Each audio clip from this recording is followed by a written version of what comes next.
myself again. But it's the only way you're ever gonna learn. You look back and it's all in the past. I'm dwelling on that. Hi and welcome to another series of our Dream Team episodes, and I'm delighted to be joined by Liam Kennedy, who's going to give us his Dream Team today. Hi Liam. All right. Yeah, good to see you, mate. And I wonder whether you've had just as much of a struggle as other people that trying to get a team to work. And there's always somebody you're going to leave out. But let's get cracking with the person between the sticks. Who is your Dream Team goalkeeper? My Dream Team goalkeeper is Shay Given. Has to be. It'd be daft not to go with probably the best keeper the club's ever had, arguably. It was probably one of the easiest decisions I had to make in this team. Like you said, it's not easy going back over the years that you remember and picking all the quality players, because there have been. Look, it hasn't been an amazingly successful time period. My players, I would say, I'll caveat this, my players kind of go from mid-90s onwards. So they are quite attack heavy. But what I would say is that in this team, Shay Given was probably the easiest one. Shay Given, for me, growing up, was just an unstoppable force as a goalkeeper. Look, he had his faults. I think everybody knows he had his faults. Sometimes wouldn't come for as many crosses as he would like, maybe not as commanding in the box as some other goalkeepers. For example, that's an area where Martin Dubravka really excels. It wasn't Shay Given's strength, but purely as a reaction save, shot stopper, unstoppable. Like, there was very few goalkeepers of that era who were as good as him. Just for those reaction saves. I remember him saving one with his head. He saved one just point blank range, and he was just an incredible goalkeeper. A good battle at the time, as everyone will remember back as well, with Steve Harper. Steve Harper, probably arguably one of the better number twos the club has ever had, really. And Steve Harper in his own right was a Premier League goalkeeper, but never quite got in because Shay Given was just so good. And a lot of games for the football club. One of the record appearance holders for the football club, and rightly loved by Newcastle United fans. I was devastated the day that he left. I remember in the January he went to Manchester City just before the Manchester City roller coaster took off. But yeah, he was an unbelievable goalkeeper, and somebody that beats Martin Dubravka, who I would argue, and I know some people might not agree with this, because Tim Krul is another goalkeeper in my period where you'd say fantastic servant between the sticks. We've been blessed when you think about it, really. When you go back over the goalkeepers over the last 25, 30 years, given Krul, Harper, Dubravka, we've had some fantastic goalkeepers. And those who didn't quite make it have all gone on to do okay. I mean, Fraser Forster, we've got Woodman at this moment in time. Even some of what you would call a stand-in, Robbie Elliott. You know what I mean? Somebody who got the area, fell in love with Newcastle as a place. But again, never let us down when he was between those sticks.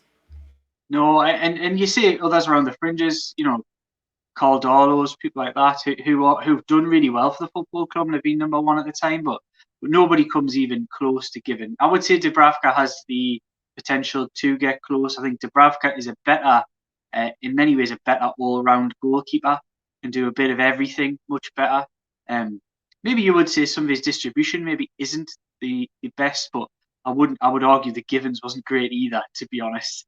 I go as far back as John Burridge and Gary Kelly and Kevin Carr and Martin Thomas. So even back in the 80s and early 90s, we were always blessed with decent keepers. You know what I mean? Even some of the lone keepers weren't too bad. You know what I mean?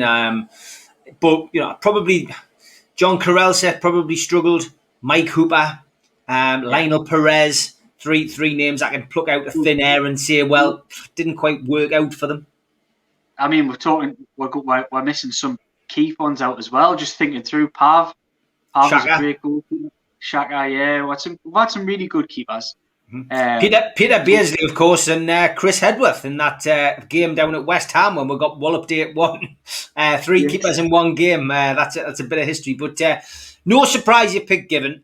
He's been a big pick, and I've got to be honest. If I get time to go back through people's dream teams and do like the ultimate all time Newcastle team, which probably I should do at some point, I'm afraid there's not going to be much of a competition in goal. I think Shea Given is winning it hands down. So, depending on your formation, Liam, depends on your back three or your back four. What formation have you gone for? Look, Steve, I said this to you when I sent you the team a little while back. That I've gone for it here. I've gone attack heavy. I've got my football in centre halves. I've gone for three at the back, four in midfield. My four in midfield is questionable. It's questionable. It's a You're bit. not kidding. But we'll come to the midfield and we'll come to the midfield in a minute. This is fantasy football team. This, by the way, I'm not spoiling anything. But three at the back. Okay, we've gone three at the back. So who's on the right hand side of this three at the back? Right. So I'll start with Jonathan Woodgate. Jonathan Woodgate didn't spend a whole lot of time in Newcastle United, but was an absolute Rolls Royce of a defender. Another who, when I talk about Given, could literally do everything. Woodgate was one of those that unfortunately, because of injury, never really hit the heights that he probably should have in his career. Signed, big high-profile signing, signed to play in the Champions League, never really got to do that at Newcastle United, apart from a qualifier. But was a part of the team that went on the run under Bobby Robson to the semi-finals of the UEFA Cup, the Europa League. I'm not sure which one it was called back then. Just unbelievable. I mean, one of my big memories is from, it may have been his debut, maybe one of his first games. We played Chelsea at home, and he went. Jesper Gronkia, who was playing for Chelsea at the time. Anybody who remembers that name will remember that he was an absolute speedster. Played out wide. I think he was Danish winger for Chelsea. Wasn't the greatest of players, but unbelievable pace. Got one-on-one with Woodgate on the halfway line. Knocked the ball past him, and I remember sitting. I had my season ticket to Gallagher at the time. I remember sitting watching, thinking, oh, "God, this is a nightmare." He's away. Woodgate went stride for stride with him, muscled him out, read the game, and took the ball away. And I remember thinking, "Wow, that's he's got something here." He was just one of those players who read the game perfectly. Was excellent with the ball at feet. Could win it. Just a top centre half, and part of an era of England centre halves who probably didn't quite live up to their expectations. And I count Ledley King in that one as well, because he was another Rolls Royce defender who played for Tottenham Hotspur, who because of injuries never ever reached the heights that he should have either. England were really blessed with defenders at the time. Rio Ferdinand and Sol Campbell and the likes were England's first choice defenders at that time. But Jonathan Woodgate was as good, if not better, arguably, than those players, in my opinion. A fantastic signing from Leeds. It was a big move at the time. Newcastle United really flexing their muscles in the transfer market under Bobby Robson with high ambitions. And it was just a signing, particularly from my youth, that really sticks in my mind as something like, right, this is the type of signing when Newcastle United mean business. We haven't really had many deals like that in recent years because of the situation off the field and the way things are. But that was one of those that really, I think everybody stood up and took notice and thought Newcastle United really mean business in this, at the top end of the Premier League. And hopefully one day we'll be there. But Jonathan Woodgate himself, just, I can't describe him any more than an absolute Rolls Royce defender.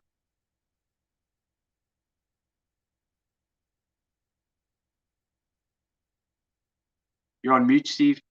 Sorry, mate. Who's on the middle of your three? Middle of the three. So I'm going to go with Philippe Albert. Again, this is what I'm talking about. An absolute Rolls Royce team. This just absolute quality, seeping out the seams everywhere. Philippe Albert epitomises that.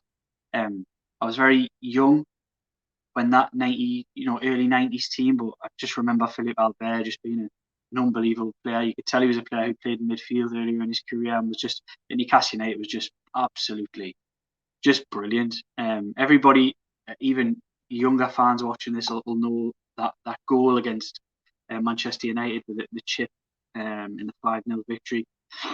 And that kind of like is the epitome of his time. He was just a really fantastic footballer. Somebody who made the game look easy, not just defending, but just with the ball at feet, and was able to really make an impact moving forward with the ball as well. And in a similar ilk to Woodgate and another defender who will pick in this three, that I struggled with getting. I wanted to pick a back four. I like seeing a back four, but I just couldn't.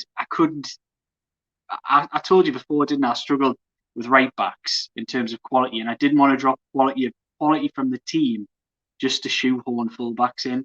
So I've gone with these three centre halves. The third of which is Fabrizio Colaccini, a controversial one, I'm sure, for some people out there. 2 seconds, mate. Trying to get the photo up. There we go. Yeah, he's my third one. A controversial one. Had his ups and downs at Newcastle United, but purely as a footballer and as a defender, very, very gifted. Very gifted. Physical, strong. Liked a bit of needle, and I like that in players. Got a nasty side. A lot of Argentinian players do. They can mix it with anybody.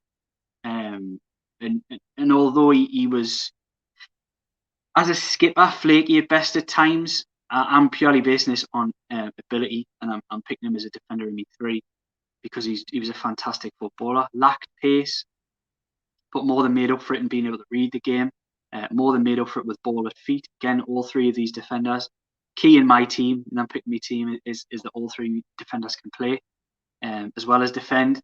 And I think Colaccini, again, is the absolute epitome of that. That he not only was he a defender first and foremost, who could do the physical side, could win as Albert could and as Woodgate could, but also able to play with ball at feet. Chipped in with goals. And like I say, I wanted to have that needle in there. I think you know what I'm talking about, Steve. He had that bit of nastiness that, look, we don't want to see unfair play, but sometimes you would leave the foot in, or you would start something, or you would leave an elbow in, and you know what? I don't mind seeing that sometimes. Sometimes it just gets things, particularly the crowd, going.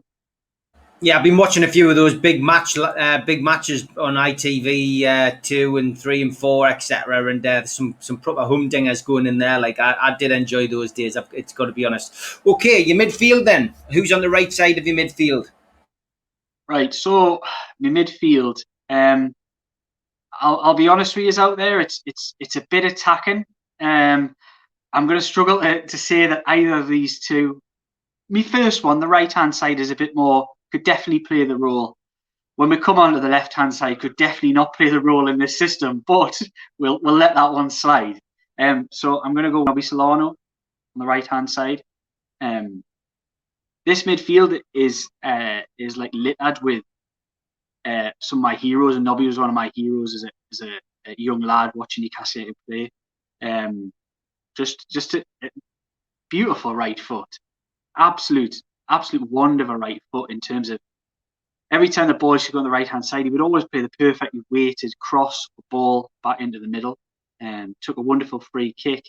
Was just a lovely, quite small but well balanced footballer with a beautiful touch. I just always used to remember those like sort of chipped crosses from the right hand side. He would always just weight them perfectly on Alan Shearer, whoever may have been waiting in the middle's head, and chipped in with some really, really crucial, memorable goals, quality free kicks, quality strikes, and made a fantastic career for himself in the Premier League, having been quite a low-key signing for a relative low amount of money. But some of his goals and some of his assists stand up there as some of the best that Newcastle United have probably had in the modern era. I think there's probably few that are on a par with Solano in that sense. For the amount of assists provided, I don't know the exact stats, but I would argue anybody. He stands up there with anybody. And just a really, really wonderful footballer. I know he's somebody that you know well, Steve. And what's your memories of Nobby? Because I'm seeing goals at Leeds. I'm seeing crucial goals. Just memorable goals from my childhood, lots and lots and them. I mean, the biggest compliment you can pay him is that Alan Shearer, obviously says that he gave him a second lease of life, you know what I mean? And, created a lot of the goals that he scored when he was chasing Jackie Milburn's record. But, just my first memory, and I think I've mentioned it on the show before, is that debut in the reserves when, I sat in the East Stand and, watched Kenny Dalglish's new prodigy get a run out in front of 5,500 people who turned up, and unbelievable player, great touch, scored, I think, a couple of goals in that reserve team game, but always played with a smile on his face. And I remember him just from being out in the big market as a youngster myself. We used to go out with our Sunday league team and very often would bump into Nobby Solano in Bambra's after he played a game like that afternoon. And, he would always sit and have a bit crack with you or come and have a drink with you, and he bought into the whole culture, bought into the city. And that's what, for me makes Nobby just as special, off the pitch as he was on the pitch. But loves Newcastle, would love to come back and work at the club as well. And I remember the day as well when, Michael Owen signed for Newcastle, and there was rumours that Nobby Solano could be a potential signing for Newcastle that day, and the crowd, which was probably about 10,000 deep at the Leazes end, to welcome Michael Owen on the pitch, started singing Nobby Solano's song, and from our perspective, that clinched the deal. I think Nobby heard that, he saw Sky Sports News. And thought, this is fantastic, and it probably clinched him coming back. But great, and he didn't let us down. They always say a player should never go back, but when he came back, he was just as good as he was the first time. Yeah. Just a like I said, a really well balanced, almost the perfect right hand side footballer. Just with a beautiful wand of a right peg, could curl it, could chip it, could just found anybody in the box. And like you say, Shearer must have benefited no end towards the end of his career with those goals that he put on a play for him. Do you want to go into the middle or do you want to go onto the left? Go onto the left and then we'll leave the two middle to last. So who's on the left side? Right. So this is where it gets dark. It doesn't fit the system, all right? But I'm going back to being, early teens and Newcastle United team that really, really sort of just captured my imagination. And for the left-hand side, I'm going for Laurent Robert. There is, with Robert, there's a lot of revisionism. There's a lot of people, young kids now, who just see these YouTube videos of particularly the 2 goals he scored at Tottenham. I remember him scoring a goal at St James's. It felt like, against Southampton, a free kick. It felt like he took it from about 70 yards out, and Paul Jones jumped all around it. Scored fantastic goals at Derby where he bent it the wrong way around the wall. Just loads and loads. Free kicks at Liverpool, against Manchester United. And people who look back on his YouTube videos, I think there's a lot of revisionism, and people say, wow, he was world class. What a talent Newcastle United had then. I'll be honest with you, I was a season ticket holder at the time. Wasn't always loved. People didn't buy into him as much as people might think they did. Was controversial at times, but particularly that first season when Bobby Robson, it was my second season as a season ticket holder, actually. First season as a season ticket holder was Bobby Robson's first full season, which was it would have been Cordoni and Carlcourt, Becerras. It was that season. Second season, signed Craig Bellamy and signed Laurent Robert, and took Newcastle United from there to there, fighting up at the top end of the division, and arguably, again, I probably looked with rose-tinted spectacles on that time because I was, I was young, just really loving being a season ticket holder at Newcastle United. Really captured my imagination. But that season, some of the performances in that season were just absolutely mind-blowing. And Laurent Robert was a massive, massive part of that. Was never as good before he was at Newcastle. Never ever reached the heights he was at Newcastle when he left. It was a shame the way he left. All out with Graham Souness. I mean, Bellamy again. The players that transformed Newcastle United's team that season that I was talking about, both fell by the wayside when Graham Souness come in. Who arguably Graham Souness, in my opinion, is probably, of any manager that Newcastle United had, was probably handed on a silver platter, probably the best squad that you could have hoped for. The best squad that I remember as a Newcastle United fan. Just stacked full of talent in every single position. And he slowly but surely dismantled that. It took Newcastle United from finishing 5th, I think it would have been for Robson's last season, to just back where we are now. And it wasn't a slow process. It wasn't a slow demise. He took it apart. He took it apart in the space of about six to 8 months. And I mean, we had some memories that season. Obviously, getting to the Europa League quarterfinals that year, and I was down in Cardiff, as many people watching this would have been as well. To watch that bit of a humiliation of Manchester United in the FA Cup semi-final. But Laurent Robert for me just holds a proper, really special place, because he almost did things that I'd never seen done before. That was what Robert did for me. It was the all of a sudden that absolute traction engine of a left peg just would smash a ball like I'd never seen balls smashed before from anywhere, and you'd see goalkeepers not even seeing them coming, because you just didn't. There hadn't been. There was something about him that was just so new and unique. And look, he didn't do the tracking.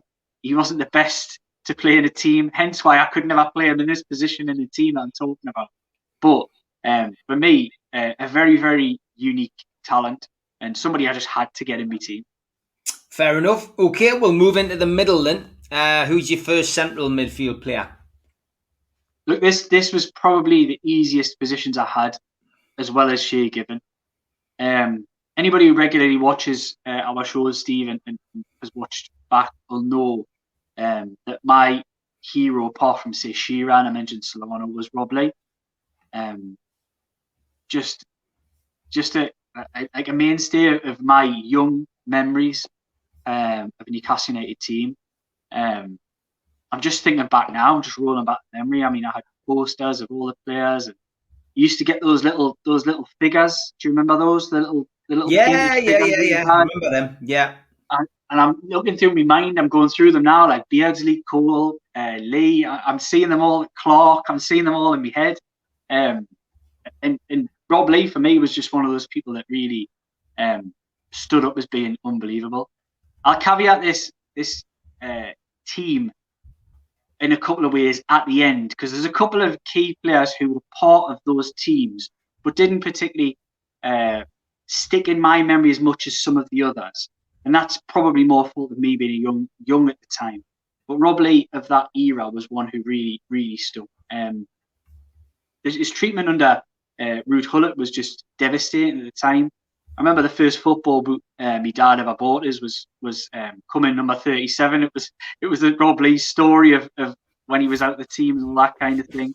But just for me, a midfielder who could grace the game now, even in the modern era, which is very different from those times, because he had everything as a midfielder. He could go both ways. He was somebody who would slot in now if you put him in any team, because he would do the defensive work. He would score goals. He's a midfielder who, and that's invaluable. We've seen that with the impact of someone like Joel Willock coming into Newcastle United's team. If you find a midfielder who can make those runs into the box and score goals like a striker, then you're onto a winner.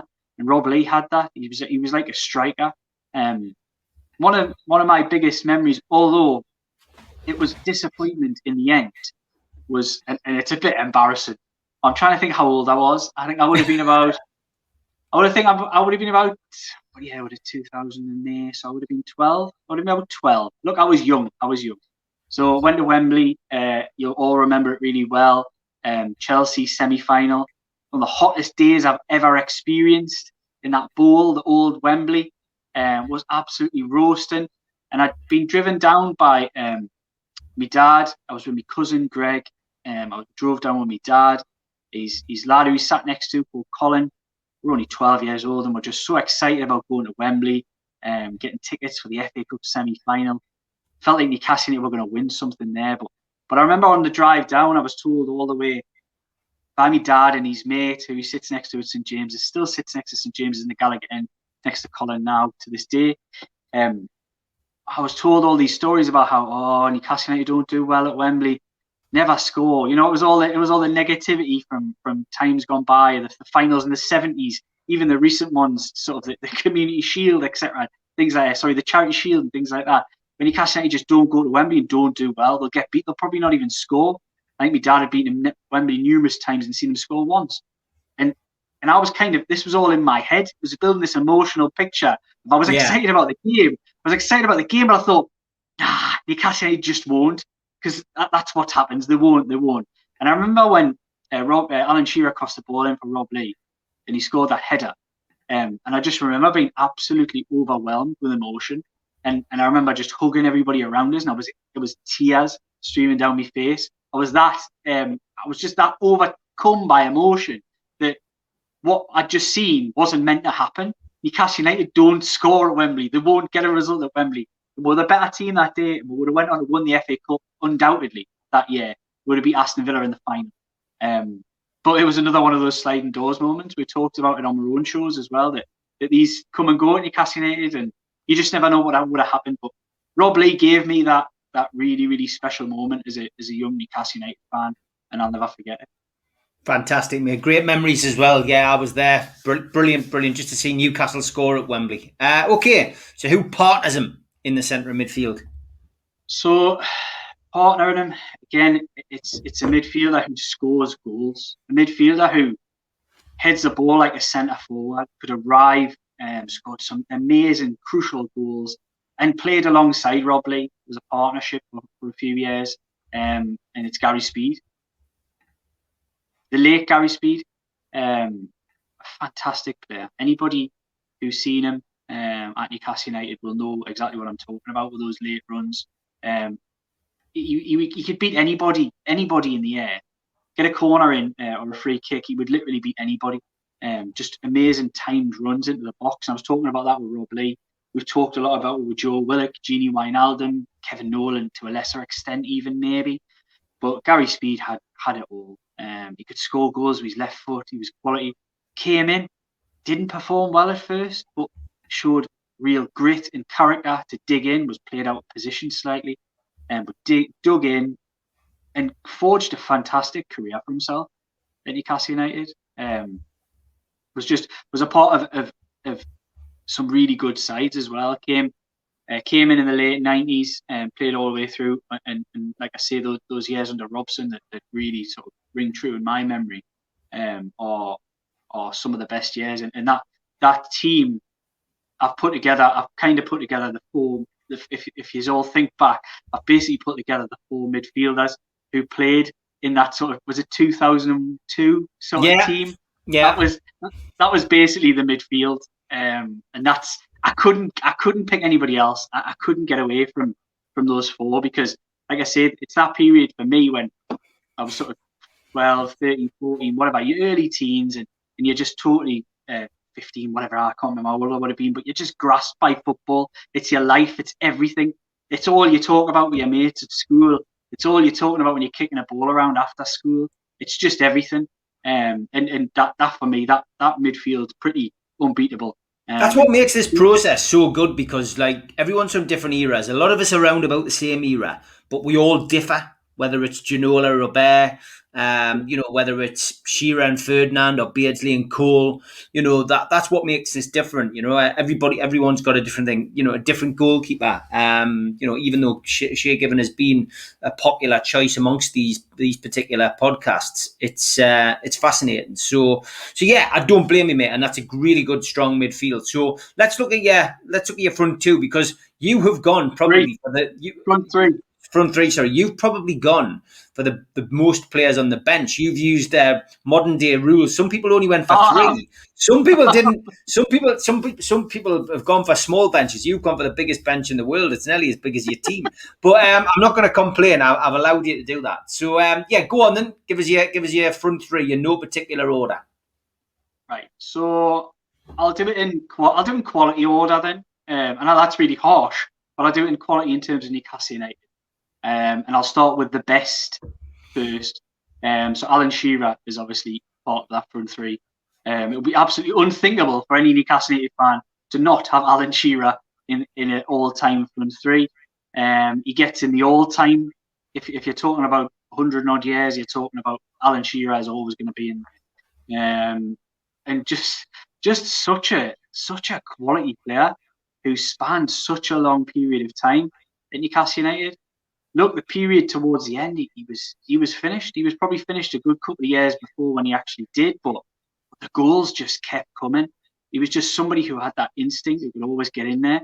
And one thing that I see a lot of in these Premier League polls, and they talk about, wow, Aguero, much better player, Henry, all this kind of thing.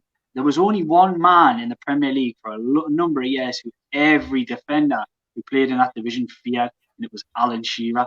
Didn't matter whether he was 34, didn't matter whether he was 24, because he had pace, he could strike with both feet as a kid. Could win it. He was strong, quick, physical, score with his head, score with his left, score with his right. Penalties in the top corner. I say take the net off of penalties. Then as he aged and he had those knee injuries, became a different kind of player. Strong, physical, hold the ball up, win everything in the air, always in the right place at the right time. Just was a player who had to adapt his game as he got older and did it perfectly. There's so many strikers out there who can't do that, and that's a testament as to how perfect Alan Shearer was. One example I would give, and I see there's been a lot of talk recently about the Euros, and obviously we're in the Euros, and people talking about how when Alan Shearer picked his team, his best team, what he said was he would have Ronaldo in that. And I would argue that somebody like Ronaldo is now showing that kind of ability, that he's no longer the man who'll take you down the line or he'll show you skill or whatever. He's actually just the man in the box who's always there, always at the right time, finishes. And that's what Shearer had, an ability to adapt his game to the circumstances. And you see all strikers come and go. You see Wayne Rooney could have got close to breaking Alan Shearer's record, didn't. And there's reasons why he didn't, because he couldn't adapt his game correctly as he got older. Michael Owen shot into the Premier League. Who would have argued in that first 2 or 3 seasons of Michael Owen at Liverpool, he wouldn't go on to be the all-time top Premier League goal scorer? He looked like he was going to be. Struggled towards the end of his career. Injuries, of course, didn't help. Struggled, couldn't adapt, couldn't change his game and add a value to teams that he played for.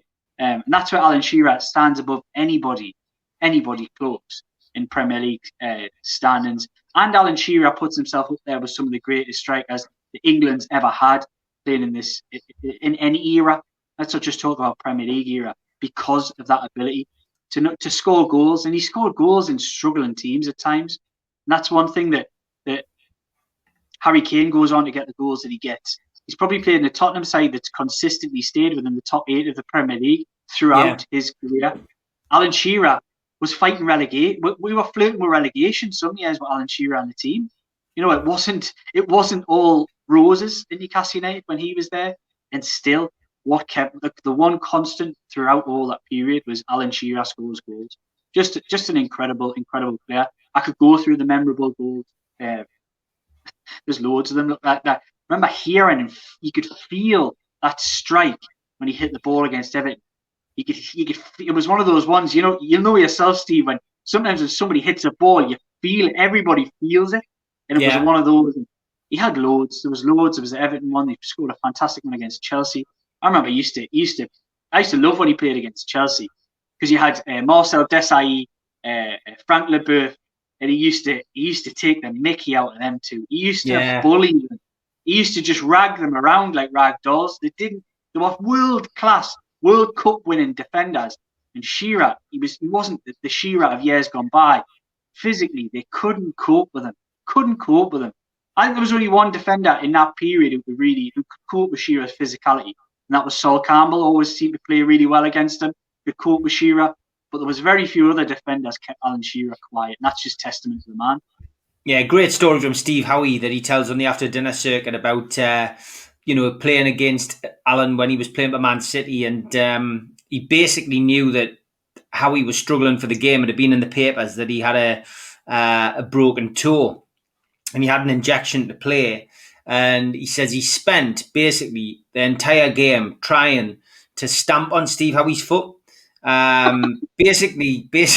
Basically stood on the wrong foot in the first 5 minutes, and Howie said, that's the wrong foot. And if that's the way you're going to play, I'm going to give you some. And I think, if I remember rightly, the way the story went, I think Alan actually had a broken nose that game, and I think Howie caused it. And I don't think it was deliberate, but I think there was a bit of tussle, and I think he ended up coming off a little worse for wear.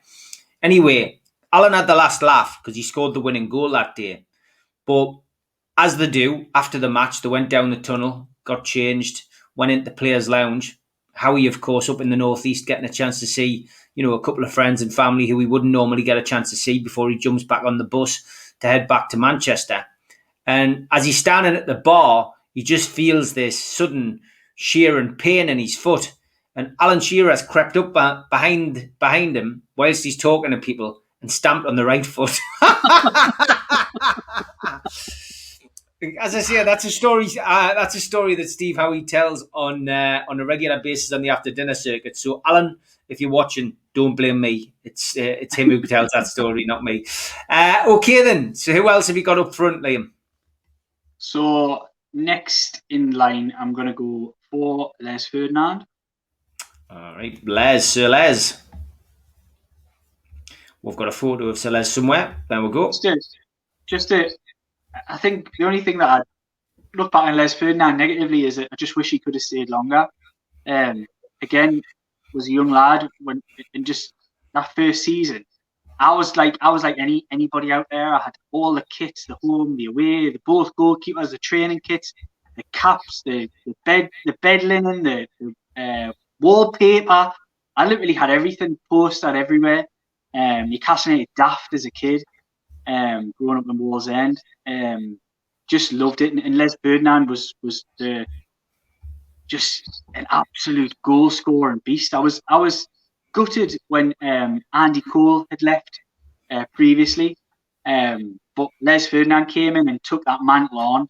He was in my opinion, he was a better. He didn't score the level of goals that Cole did in a short period. He was unbelievable talent, but Les Ferdinand for me was a better centre forward. I would argue that with anybody, and everybody knows that the way it was just amazing to see. Sometimes the way he hung in the air. You see players talking about that sometimes you've got to get your jump in early to make sure that you get it. He used to just get that jump in early from crosses, and you'd see Ginola putting them in, Gillespie putting them in from the other side, and he would always just hang in the air before he headed it in. And it was like gravity defying stuff for a young lad watching Newcastle United see Les Ferdinand towering above people to put the ball in the back of the net. Because he wasn't not a massive man. Probably the same height as me, 5'10", but would jump 6'6". He was just an unbelievable header of the ball. But that's not just all his game. We're not just talking about that. Could finish with both feet, scored goals for fun, and came to Newcastle United and hit the ground running. Went on an incredible goal scoring run when he first came, and any sort of harboured hopes of Andy Cole, devastation about Andy Cole in the past leaving, were gone when Newcastle's number 9 was taken up by Les Ferdinand. Just a real class player. Had his name on the back of my shirt. Just loved everything about Les Ferdinand's game. And like I say, the one thing that I would look back on, and I wonder if he does as well. I think I've seen him in interviews talk about is probably wishes he maybe could have stayed for another couple of years, just to see how that sort of partnership would have developed. I know Alan Shearer was badly injured at the time, got that pre-season injury when Ferdinand left that summer. But it would have been nice to see them both play together again. Yeah, it would have been. Anybody wants to watch an evening with Les Ferdinand, it's actually in our playlists under 90s players. But if you just look for Les Ferdinand playlist, it's in there. But just like Liam said, he often talks about that on the after dinner circuit. So well worth a watch. So okay then, one more player to make up your 11 up top. Who is it? A maverick, a magician. And I'll caveat why I picked him ahead of certain other players when I talk about it. Again, a player from an era where I don't think we've got many players from that era in this team, but it's Hatton Ben Arfa. And I'm picking him for very similar reasons as to why I couldn't not have Laurent Robert in there. Because he did things with the ball that I'd never seen done before. The closest thing to Lionel Messi, and I know people might criticise us for this, but in terms of talent and ball at feet, the closest thing to Lionel Messi that I've seen. Attitude stunk the place out at St James's Park at times. and the training ground as well. Had to be sort of really looked after, arm round shoulder stuff, allowed to do what he wants. Very similar to Alan St. Maximin in some ways, but just unbelievable balance, balance with ball at feet and ability to not only ghost past somebody with a slight of shoulder, slight of foot movement, but also could blast past you with pace and could score any kind of goal with left or right leg. Your last thing in the world you wanted was Hatton Ben Arfa squaring you up as a fullback and starting to weave you inside off that right hand side, because you knew that ball was going to get curled straight past into the left hand corner. He was such a talented footballer, and a wasted talent in the same token. French football had the first tokens of a real golden generation in France was Samir Nasri, Hatem Ben Arfa, and Karim Benzema. That was the real talk of when the real golden generation, fresh golden generation of French players. And really, none of them quite lived up to what they probably should have been. But I would argue Ben Arfa had the least success of any. And I think that was largely down to his own. He set his own fires. He spoilt his own career with his pig-headedness, his attitude, and just, again, could be one of those players that as I mentioned, Laurent Robert earlier, may well be one of those players who look back on his career 10 years after he's finished and go, do you know what?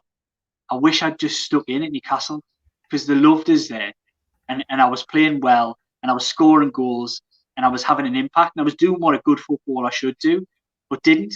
And he went back to France, had a couple of really good seasons, earned himself a move to PSG, but flopped again on the big stage. And I do wonder, I think maybe in 10, 15 years' time, he'd be the type of player who looks back and says, I wish Newcastle United had been the absolute pinnacle of my career, because it should have been and could have been.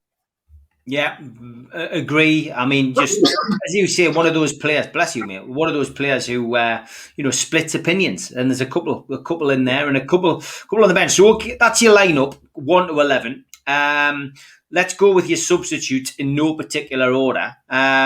You've got a goalkeeper on there, which some people don't bother with, which always surprises me. But who's your goalkeeping substitute? Look, this one's my team. I don't think many people will have Ben Arfa in. I don't think many people will have Colaccini in. There's a few in there that people won't like, and there's probably going to be a few on your bench as well that you won't like either. But what I did was I put the bench together of players that I just couldn't find a place in the team for. Fullbacks was a particular problem of mine, because I've got fleeting glances of certain fullbacks who've maybe had a good season, been decent, season or two, but I didn't feel like I wanted to bring, for example, a Warren Barton or a John Beresford, somebody like that into the team at the expense of somebody a bit more attacking. But again, I'll go through this one and see what you think. Martin Dubravka is my goalkeeper. Martin Dubravka, I mentioned earlier when I was talking about Shea Given, in my eyes, probably only second to Shea Given in terms of quality of goalkeeper that Newcastle United have had on their books. Tim Krul, good goalkeeper, but I think Martin Dubravka as an all-round keeper is better than Tim Krul. I certainly wouldn't swap the two, and that's no criticism of Tim Krul, because Tim Krul, you've got the performances, the Tottenham performance where he made about 25 saves and ridiculous Premier League records that he had, and sometimes he would win points on his own, Tim Krul. But Dubravka's got that in abundance anyway. But he's also got the ability to cut. He's just a commanding goalkeeper, which is what is so refreshing. For Dubravka, he's the most commanding goalkeeper I've known to have, because he comes out for things. Yes, he's got the odd error in him. They all have. Given had the odd error in him. Very rare, by the way, but. Dubravka just as an all-round goalkeeper and a commanding presence as a goalkeeper. He's not a huge goalkeeper, but he comes for everything, and that breeds a confidence if you're a defender. A defender who's played at any level will know, if you know your goalkeeper, you're confident in your man behind you, and you know he's going to come for crosses when it's close, then it gives you that confidence. You know somebody's coming. You don't feel that you have to play at everything. And I think sometimes goalkeepers who don't come out cause that kind of chaos in defences. when defenders know that they're going to have to play at everything, no matter where it is. And I think Dubravka, I think we've seen that at the end of last season, that as soon as Dubravka come in, Newcastle United all of a sudden just look better as a unit, a lot more calm, a lot more defensively sound. And Dubravka's a massive part of that. Yeah, I would agree. And very lucky to have him still at this present moment in time as we speak. Great goalkeeper. Okay, who's next on your bench?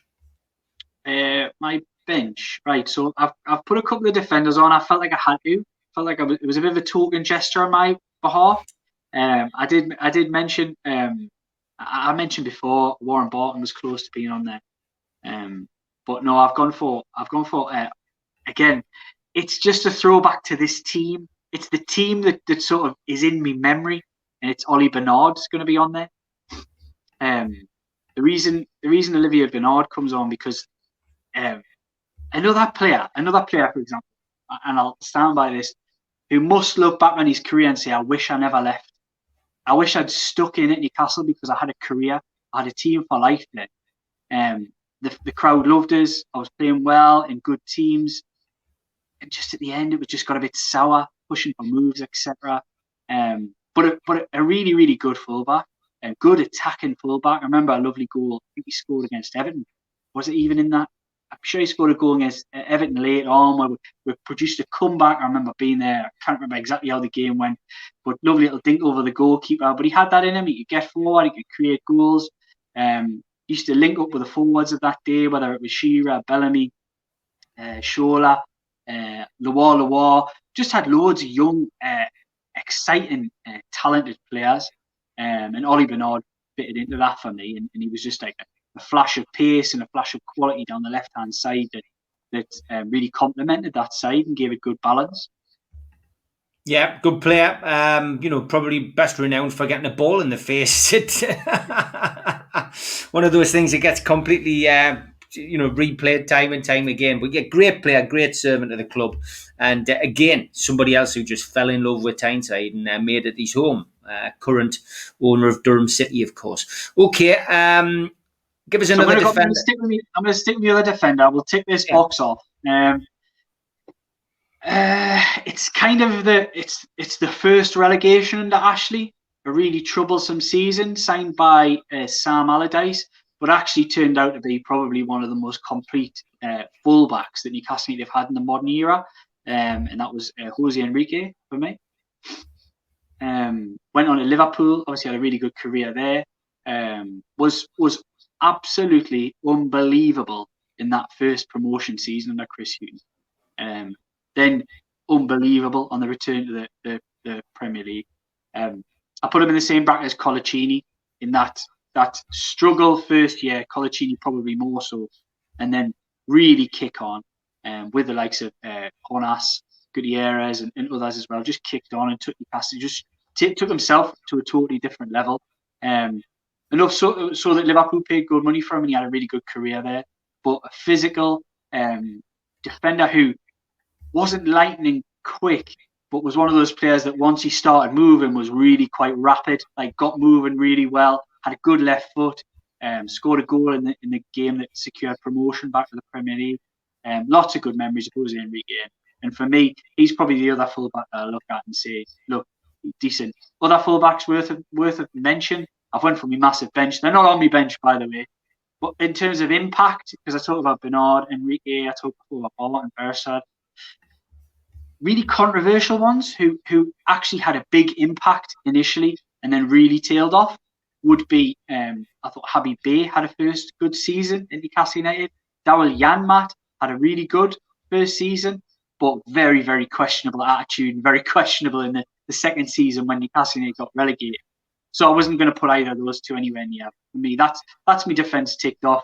Now let's get to the important ones because there's still quite a few attackers to go through on this bench.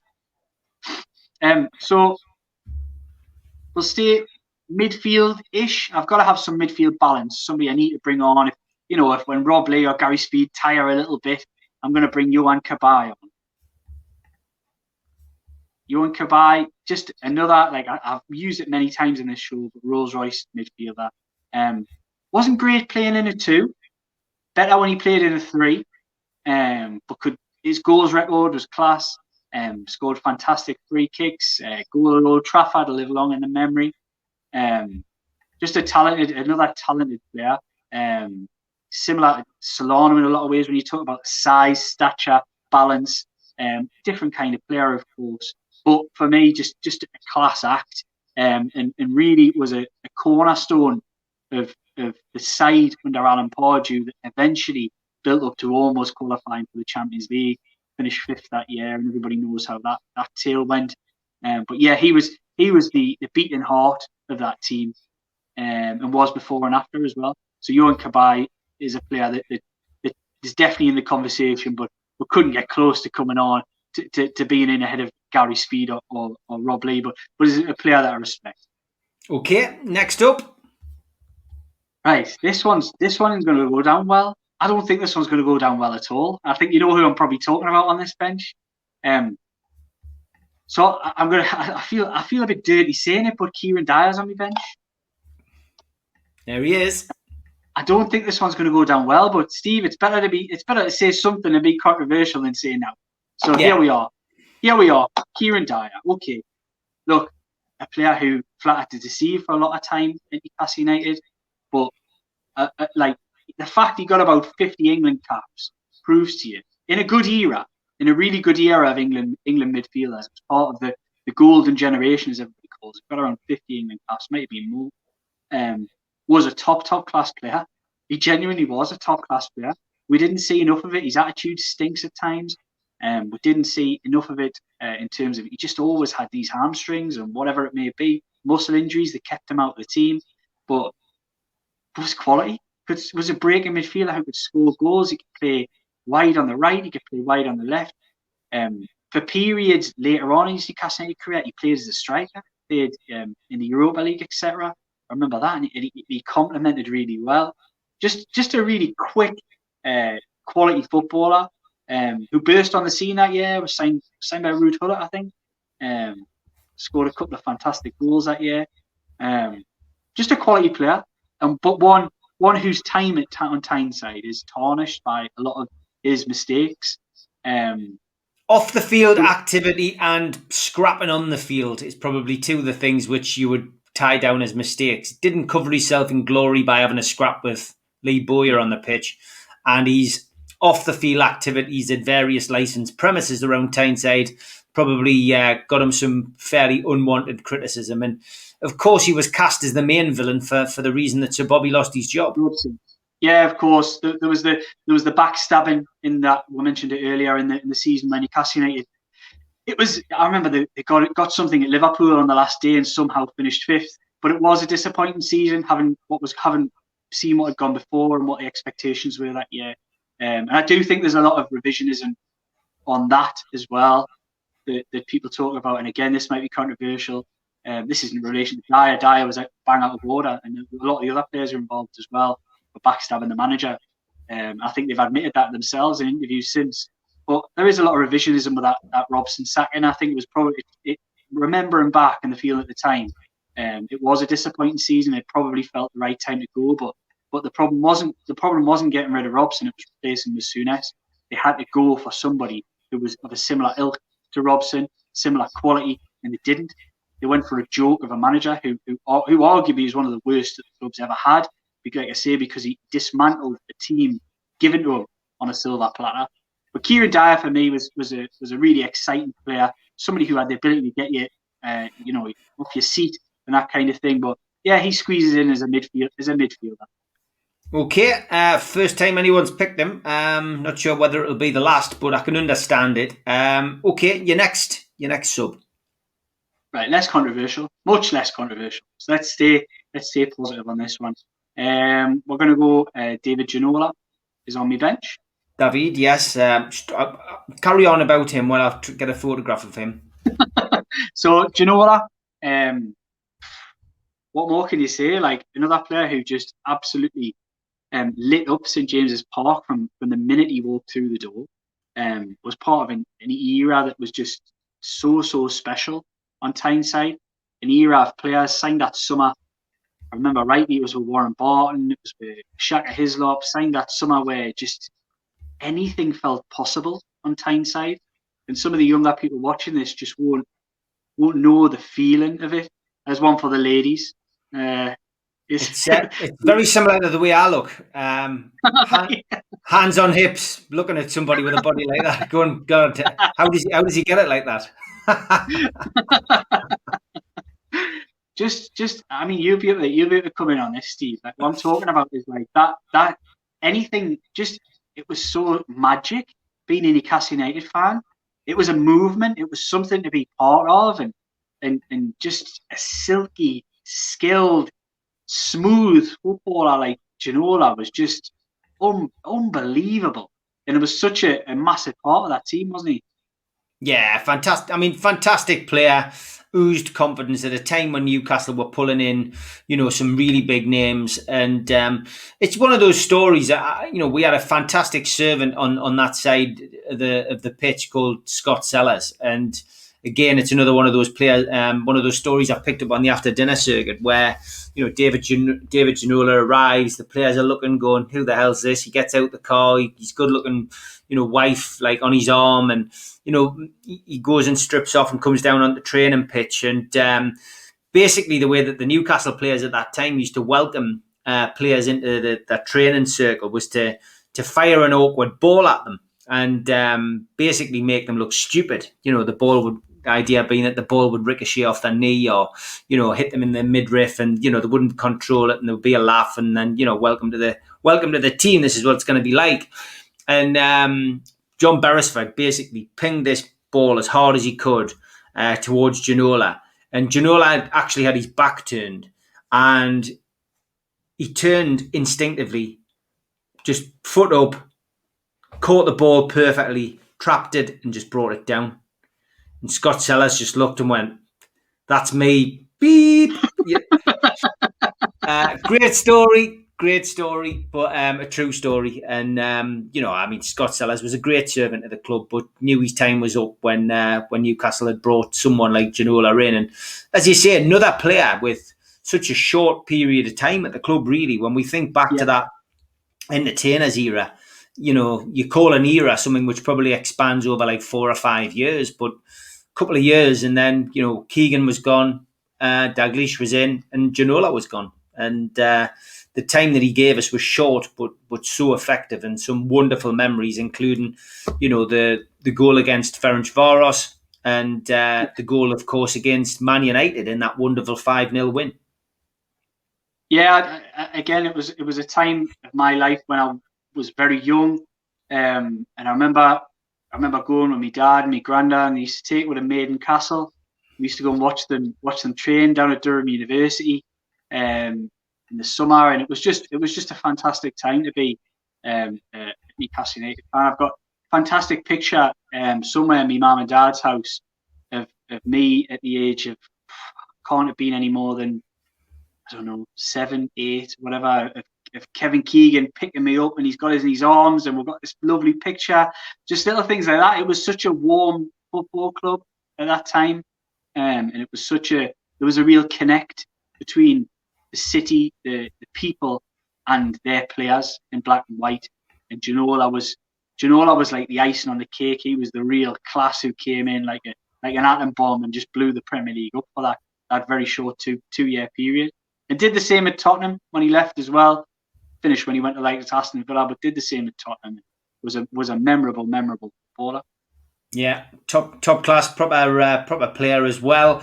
Okay, who's next on your bench? Well, I'll have to crack through here. We're nearly hitting an hour, so I'll run through the last 3 relatively quickly. Again, this one isn't a player who I think has merited being on this bench, but I put him on the bench because of what I think he can be, and that's Alan St-Maximin. When I'm picking a bench, I'm not always picking my best players, right? That's what I'm saying. But I want somebody to come off my bench who I think can have an impact. And I've not really seen many dribblers of a football like him. I talked about Ben Arthur and his sort of smooth silkiness, the way he could beat players.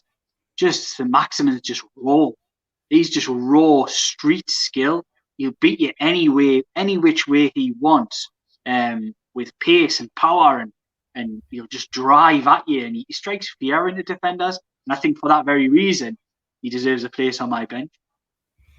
Yeah, I mean, look, he's somebody who is a great player for us at this moment in time.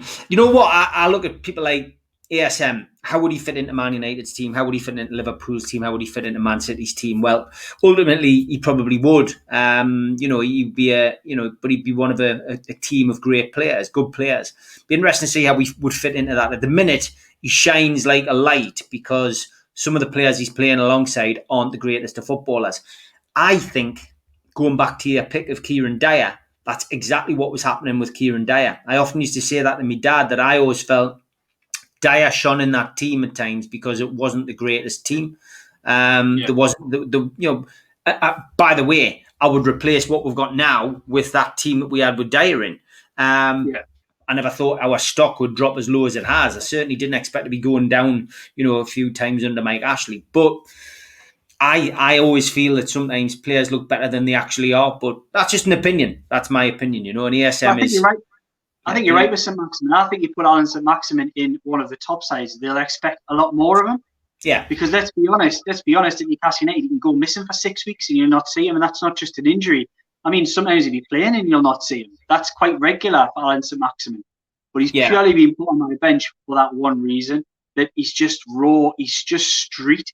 He's taught his street skill and he'll beat anybody any which way up. And if I want somebody to come on for Hatton in the last 10 minutes, I want to just explode into a game, and Alan St. Maximin is my man. Another man who will come off the bench and explode into a game. Just this team is just dripping with absolute class and skill in this bench as well. It's Faustino Asprilla. God, just memorable, just an absolute hero of mine. Look, take some criticism. Should he be signed this? Was it upsetting the dressing room? Did it upset the balance? Oh, get away, man. The bloke was top class. Again, didn't spend a whole lot of time in Newcastle United. Came from Parma, went to Parma, turned up in his jacket at Teesside Airport with the snow coming down. Just memorable. That debut at Middlesbrough where he literally put the whole back four on the back sides, and they didn't know what day it was when he came on the pitch. Another player who just did things that I'd never really seen before, like really all arms and legs at times, and just unbelievable. Just something I'd never seen before. And I was at the games and in the UEFA Cup that year, and the who was it? You'll be able to help us, Steve. I've still got all the tickets in my mum and dad's house. What was the one where he scored in the UEFA Cup and he got the corner flag and he stuck his shirt on the corner flag? Nets, that was it. Yeah. So that run, I think he scored against. We played Swedish side as well that year. I'm sure he scored against them as well. Yeah, he did. Yeah. But Metz was the infamous corner flag at the Gallagher end. Yeah. But just unbelievable. Yeah, like really, really incredible. Could do anything with a football. And again, if you want somebody to come on and make an impact, if Sir Les and should be Sir Alan, if them two are getting a bit tired towards the end of the game, then let's bang on Asprilla and somebody else who fits in, because I said I've gone modern. I've gone the 9-man bench, so it's getting a bit thin. But what I'm going to go is I was thinking of other proper strikers and complete strikers who've had a big impact, and there's been quite a few who've done really, really well at Newcastle United. Callum Wilson is as good a complete striker, and he fits in these kind of categories. Papi Cisse scored some incredible goals. Not so much the complete striker though. Very hot and cold, and really struggled at times in a decent side at times as well. But as far as Papi Cisse goes, that 6 months you'll struggle to find any footballer in Newcastle's history who's had such a big. Well, Joe Willock probably fits into that kind of category now, who's just come in January and just blown the place up. And Papi Cisse did that when we're chasing that sort of top 4 spot. It was an incredible time to be a Newcastle United fan. But one of his partners who maybe got, because of that arrival, maybe got edged out. I was going to mention a couple of those. Rondon, top class. Remy for that season. He never wanted to be here, never wanted to stay, but came for 1 year and was incredible that season. But I had to go with Demba Ba as being my final pick on my 9-man bench. Just in terms of like players who came in and were just had such a big impact. struggled for the first few weeks of his time at Newcastle United. I remember going to go play, was it Scunthorpe? We played Scunthorpe, must have been in the League Cup or might have been a pre-season, I can't remember. At the start of that season, I remember seeing Denver Bar, must have been the League Cup, I think. Played him in the League Cup, and I remember seeing him, and he was absolutely lifting that day. I remember thinking, what on earth have we signed here? But give him a couple of weeks, he certainly started proving me wrong. And that season and the season after, top class player. Turned out to be a top class Premier League performer at West Ham, Chelsea afterwards. He's still playing now, still scoring goals for fun in Turkey. I mean, Steve, maybe he's mean you could score goals over there, but it's nice to see players like him, going over there and doing so well. And a player who loved being here, really enjoyed his time here, and lots and lots of memorable moments in a memorable season. That was a real memorable season where you had the makeup of that team was Cabaye, it was Tio, it was Colaccini, as I mentioned, it was Jonas Gutierrez, Jose Enrique, it was Cisse, it was Barr, it was Ben Arfa. I can't remember the others, Marvo. It was all these kind of players. It was a real class and a real swagger about Newcastle United that year. There was half and half French scarves and French strips doing the rounds at one point. Do you know what I mean?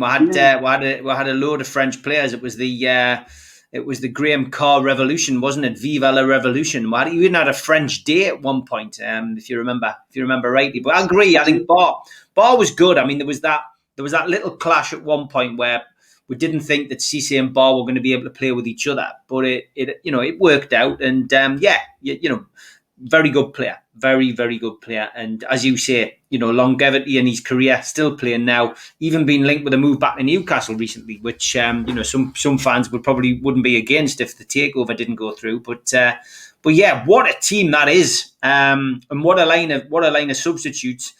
Before I come to your manager, I'm just going to give a shout out to sponsors. Big shout out to Spider VPN for all your internet security. Google Spider VPN, and they will help protect your passwords and make sure that you don't get anything taken off you in the cyber world. Give the lads a shout. Big thanks to them for sponsoring, and to skipsandbins.com. Telephone 0800 25 45 25 3. Email inquiries at skipsandbins.com. Website www.skipsandbins.com. Easy contract, free and pay as you go waste collection. Big thank you to them for their sponsorship, and to qtechshop.co.uk, the makers of pool tables and snooker tables in Wallsend, Newcastle, and to John at Jab Signature. First time visitor to the channel, hit the Newcastle Legends logo in the bottom right hand corner to subscribe. Hit the thumb up to like the video, click share as well, and hit the comments box to talk to like-minded Newcastle fans. Don't forget our website, NUFCmatters.com, has all of your favourite t-shirts and other accessories on there. Thanks to John at QTech for putting that together. And last but by no means least, your manager. Who is going to manage this Maverick 11 and Maverick bench? A man often looked upon as a Maverick manager in some ways. And it's Kevin Keegan, and it was a tough decision for me. I had a little think before the show. And because of the makeup of my side, I was very close to going for Bobby Robson. And that's no slight on Keegan, because Keegan, anybody who knows me, is an absolute hero. But the reason I was thinking Robson was because maybe that team suited Robson a little bit more with some of the players that were made up in it. But you can't look past Kevin Keegan. An absolute, just a beacon of light in Newcastle United's modern history, from being a player, from being a manager. Even I remember when he came back the second time round as manager, and I just remember the feeling that came back and flooded back through Tyneside that night, when it came up on the yellow ticker on Sky Sports News that he was coming back. We had a cup game that night, and I remember going to St James's Park, and it was just a buzz. It was just a buzz around the city again, knowing that the man who stands for hope and positivity and believing in what Newcastle United can and should be, was coming back. Just a legend of a man, one that I hold him in the highest esteem, just for everything that he stands for and everything that he did, and such a consummate professional as a footballer. Got the best out of his talent, made himself the fittest, the strongest he could possibly be, and went to the very top of the game with Liverpool and on the continent, and then also with England. just breathed life back at Newcastle United as a footballer coming back. I mean, that signing of like a recent England captain for a second division side, it was like, who does that kind of thing? Like, in what world is this happening? Kevin Keegan did it, and he came back to Newcastle United, and he came back as manager totally out of the blue. Hadn't managed at the club, was just had his feet up, elsewhere, and then suddenly came in and just came in and just started riding the crest of this incredible wave that took over Tyneside in the early 90s. And I can't thank him enough for making me fall in love with black and white, because of my early memories of Newcastle United, and just an incredible character, and it actually quite upsets me, to be honest, to think that I want to see that man honoured in a proper manner, before the day when he departs this earth, which hopefully he's got a long time left, hopefully, but I would love to see it in his lifetime that he's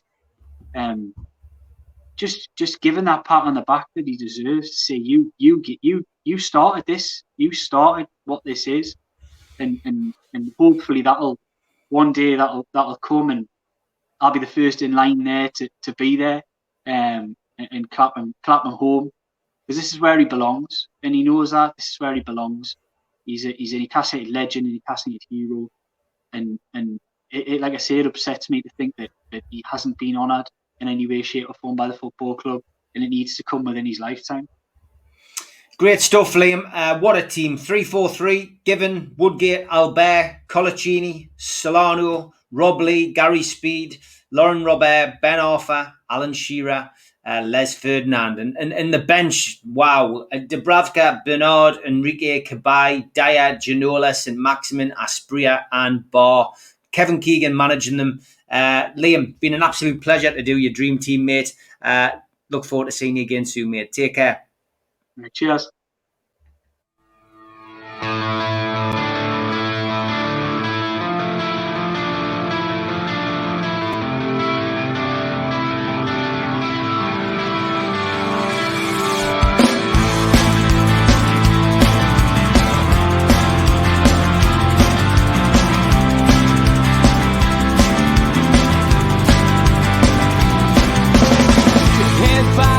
Critics attack. It feels like I've been talking to myself again.